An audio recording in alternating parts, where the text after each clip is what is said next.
కోల్కతాలో ఉన్న కాళీమాత టెంపుల్ మన హైదరాబాద్ లో ఉందని మీకు తెలుసా? ఇది శంషాబాద్ నుంచి 11 కిలోమీటర్స్ దూరంలో నార్కుడాలో ఈ టెంపుల్ ఉంది. కోల్కతాలో ఉన్న కాళీమాత టెంపుల్ ఏ విధంగా ఉంటుందో అలానే ఉండే విధంగా ఈ టెంపుల్ ని నిర్మించారు. బోలాశంకర్ మూవీలో కలకత్తా కాళీమాత టెంపుల్ సీన్స్ అన్ని ఈ టెంపుల్ లోనే షూట్ చేశారు. టెంపుల్ లో ఉన్న కాళీమాత విగ్రహం, శివుడి విగ్రహం తప్పకుండా దర్శించుకోండి. ఇక్కడ ఉన్నంతసేపు మనం రెగ్యులర్ గా చూసే టెంపుల్ లా కాకుండా ఒక డిఫరెంట్ కల్చర్ ని చూస్తున్న ఫీలింగ్ అయితే ఉంటుంది. ఈ టెంపుల్ కి వచ్చే వాళ్ళు వీలైనంత వరకు ఓన్ వెహికల్ ని ప్రిఫర్ చేయండి, లేదంటే ట్రావెలింగ్ పరంగా ప్రాబ్లమ్స్ అయితే ఉంటాయి. వీకెండ్స్ లో అయితే ఇక్కడ ఉండే లోకల్ ఆటోస్ అవైలబిలిటీ ఉంటుందంట.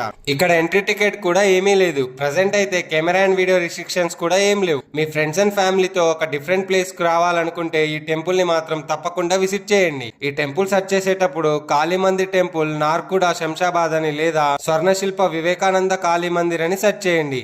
ఎందుకంటే శంషాబాద్ కి 17 కిలోమీటర్స్ దూరంలో కాళీ మందిర్ అని ఒక టెంపుల్ ఉంది. ఇలాంటి